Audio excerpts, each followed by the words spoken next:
Baik pemirsa Jak Forum, diskusi ini akan kita lanjutkan kembali dengan pertanyaan ke Pak Asrun. Pak, jika ini dipaksakan dengan dari yang sebenarnya kita sudah ketahui bersama ya. Pertama, mereka mengatakan, sekte mengatakan menyelamatkan aset, dasarnya adalah HPL dan HGB yang sudah habis, sehingga mereka legitimit untuk mengambil alih. Andai itu jadi dilaksanakan, apa dampaknya Pak? Itu sebuah pengorbanan hukum yang sangat besar sekali. Ya. Artinya kita bertaruh. Pak Jokowi kan saat ini sedang gencar-gencarnya, Presiden Jokowi sedang gencar-gencarnya saat ini mengundang investasi, ya kan, ke IKN misalnya. Kemudian ada persoalan besar. Jangan lupa Hilton ini punya nama besar, ya. Hotel Sultan punya nama besar. Kemudian orang semua tahu ya dan mengikuti. Media asing juga meliput, menulis persoalan seperti ini. Jadi sebuah tamparan besar dan kemudian bentuk kesewenang-wenangan negara terhadap warga negara, terhadap entitas bisnis menurut saya. Dan ini sebuah contoh tidak bagus dan kemudian bisa saja menjadi bahan katakanlah peluru bagi lawan-lawan politik Presiden Jokowi. Ya, kemudian bertanya ini gimana sebetulnya? Tidak hanya melanggar konstitusi, ya pasal 28 huruf G ayat 1, ya perlindungan properti, tapi juga perlindungan terhadap dasar negara. Ya ajas perikemanusiaan, di mana perikemanusiaannya kalau kayak gini? Orang sedang proses mengurus, ya pembaharuan, dan kemudian sebelumnya sudah menjalankan ini, jadi bukan pelaku bisnis baru. Dan sudah berkontribusi terhadap pajak, terhadap ini. Jangan lupa, beberapa event-event besar dia lakukan di hotel ini. Ya, termasuk yang terakhir ya. Yang terakhir, termasuk dulu ada KTT non-blok, kan di sini juga. ASEAN, banyak kontribusi jasanya seperti ini. Lepas daripada itu ya. Tapi pengelolaan hotelnya kan tidak berhenti akan di take over, kira-kira begitu. Ya, cuman ada kerugian ya, ada kerugian bagi pihak yang selama ini mengelola dan itu tidak benar, ya tidak benar. Kemudian juga penerbitan HPL itu sendiri tidak benar. Kalau dasarnya dipakai bertindak ada penerbitan HPL, maka langkah yang dilakukan pemerintah adalah langkah yang tidak benar. Jadi kalau awal soal HPL itu menurut Anda tidak benar ya? Tidak benar itu. Ya kan itu bagaimana memberikan sesuatu pada yang masih hak orang di dalam HPL sendiri, ya pihak sektor tidak melaksanakan. HPL adalah HGB berarti? Ya, tidak dilaksanakan. Misalnya katakanlah dia sudah terima nih penggembalian status tanah negara. Kemudian apakah dia sudah memberikan kompensasi kepada pihak Indobilco? Ini kan dari HPL sendiri tidak dilaksanakan ketentuan itu. Dan kemudian lahir terbit sebagai cacat hukum. Kalau buat saya ini hal-hal yang sejauh ini kata kompensasi atau ganti rugi kan memang tidak disampaikan, Pak. Ya, dan kemudian dasar HPL-nya sudah salah. Di HPL sendiri diktum demi diktum tidak dilaksanakan. Bagaimana mau bertindak? Kalau katakan, saya besok datang, ini HPL saya. Kemudian dari pihak Indobilco mengatakan, HPL itu pertama salah, ya, keliru penerbitannya, tidak benar menurut hukum. Kemudian diktum-diktum, hal-hal yang dimuat di dalam HPL sendiri, Anda tidak laksanakan. Bagaimana Anda mengatakan Anda mau mengambil hak saya? Kemudian kenapa pembaruan HGB saya tidak disetujui? Ya kan semua di wilayah sana diberikan persetujuan seperti itu. Ini namanya diskriminatif pada warga negara. Dan menurut saya dia adalah, ya kalau ini terjadi, ini adalah satu coreng-moreng dari pemerintahan ini. Buat saya itu sangat sekali tidak menimbulkan, jadi pemerintahan ini berakhir tanpa legasi hukum yang baik. Ini catatan yang paling buruk sekali dan carut-marut hukum. Jadi buat apa Pak Mahfud melakukan semacam pembaharuan hukum? Pak Mahfud ini kan Profesor Mahfud, Menko Polhukam, baru-baru melakukan kajian pembaharuan hukum, reformasi hukum. Loh, ini aja salah. Bagaimana dia melakukan reformasi? Jadi semacam kayak apa ya? Antagonis, ya berlawanan. Dia mengumpulkan para ahli untuk melakukan reformasi hukum. Sudah disampaikan. Loh, ini bagaimana? Bertentangan reformasi. Jadi kejadian besok kalau terjadi tanggal 29 itu dipaksakan pengosongan bertentangan dengan konsep yang sudah dikumpulkan para pemikiran ahli hukum tentang reformasi hukum. Nah, ini kan kacau balau namanya kayak gitu. Prof. Suparji. Ya, setidaknya ada 3 implikasi jika ini dipaksakan. Pengosongan yang berikan batas waktu 29 September. Satu adalah potensi terjadinya perbuatan melawan hukum yang dilakukan oleh pemerintah. Karena apa?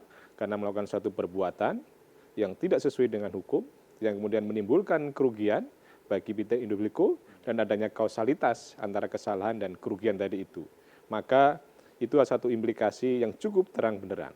Kemudian yang kedua bisa merusak iklim investasi. Investasi, iklim usaha itu kan setidaknya 3 hal yang harus dipenuhi. Satu, adanya keuntungan ekonomi, atau kemudian yang kedua adanya kepastian hukum, dan yang ketiga ada stabilitas politik. Suatu negara, suatu daerah tidak mungkin berkembang sebuah investasinya jika tidak ada 3 hal tadi itu. Kepastian, stabilitas politik, dan kemudian ada keuntungan ekonomi. Maka dalam konteks ini akan terganggu karena adanya ketidakpastian hukum. Maka itu akan mempengaruhi iklim investasi. Misalnya apa? Menjadi orang enggan berusaha, menjadi enggan kemudian melakukan investasi karena nasibnya tidak jelas. Karena kesinambungan, kepastian usaha itu sangat diperlukan bagi pengusaha. Kemudian yang ketiga bisa berdampak misalnya menimbulkan kegaduhan, kebisingan di masyarakat karena sebuah kebijakan atau sebuah tindakan yang tidak sesuai dengan ketentuan hukum.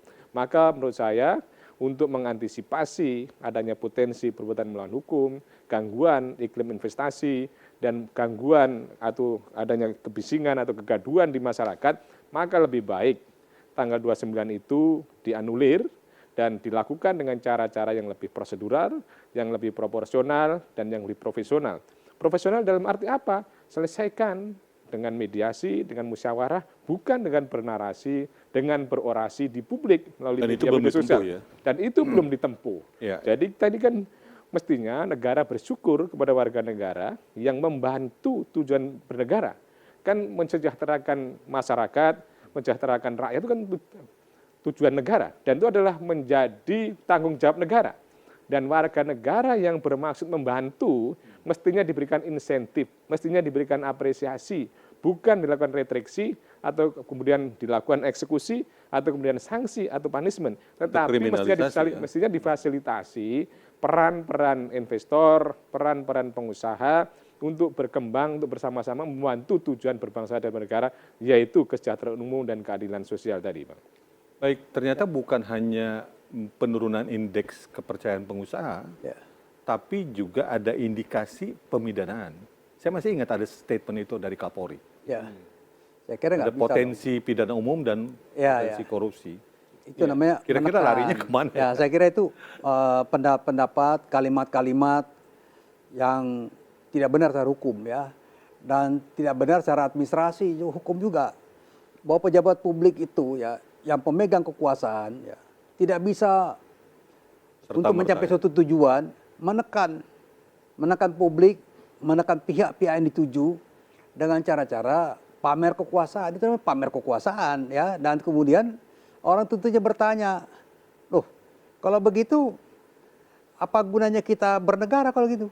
Saya membayar pajak karena saya minta perlindungan dari negara. Kan begitu kan? Akhirnya nanti muncul tuh satu adigum hukum, no tax without representation. Saya tidak akan bayar pajak karena saya tidak merasa terwakili dan kepentingan ini. Ya makanya memang topik. Bang, kalau kaitannya dengan pemidanaan yang muncul di publik, kan setidak-tidaknya ada 2. Yang menurut asumsinya tindak pidana umum, misalnya tindakan menguasai lahan negara kan, sehingga kemudian mereka dianggap memasuki pekarangan ya negara atau pekarangan orang lain. Ini tindak pidana umum. Nah, pada sisi yang lain dianggap ada tindak pidana korupsi. Karena apa? Karena merugikan negara. Karena tidak ada setoran negara, kan tidak ada perbuatan-perbuatan yang dilakukan yang kemudian itu sesuai dengan ketentuan hukum. Misalnya dianggap telah sengaja memperkaya diri yang kemudian menimbulkan kerugian negara. Pasal 2 atau pasal 3 tindak pidana korupsi. Menurut saya, wacana atau opini tadi itu sangat-sangat prematur. Dan saya kira menjadi tidak tepat, tidak profesional. Karena apa? Jangan sampai negara itu nakut-nakuti warga negaranya. Jangan sampai alat negara itu nakut-nakuti investor atau kemudian pengusaha atau masyarakat. Kalau memang toh ada potensi kesalahan, lebih baik dicari jalan-jalan sesuai dengan nilai Pancasila, bermusyawarah.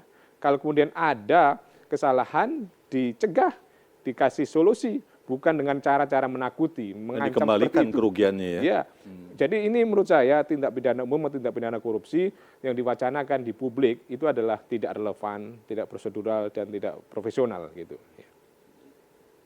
Kalau ada persoalan-persoalan administrasi, persoalan-persoalan Tidak harus dibawa ke pidana perdataan, ya. Iya. nggak bisa misalnya menekan orang untuk diperlakukan seperti itu. Ini kan namanya bukan kehidupan bernegara, namanya model kayak gini. Kekuasaan ya. berarti. Model kekuasaan betul-betulan dipaksakan dan apalagi disampaikan oleh pejabat yang memiliki kekuatan alam memaksa. Baik. Kan pidana itu secara umum teori lama ultimum remedium, Iya. supaya pamungkas, supaya Terakhir. terakhir. Jadi kalau ada menyelesaikan sesuatu kemaslahatan. kekurangan, Prematur ya. iya, kekurangan terlalu finansial, prematur. kekurangan administrasi Baik. diselesaikan. Nanti kita lanjutkan. Tujuannya apa? Pemirsa, diskusi ini akan kita lanjutkan setelah pesan-pesan berikut.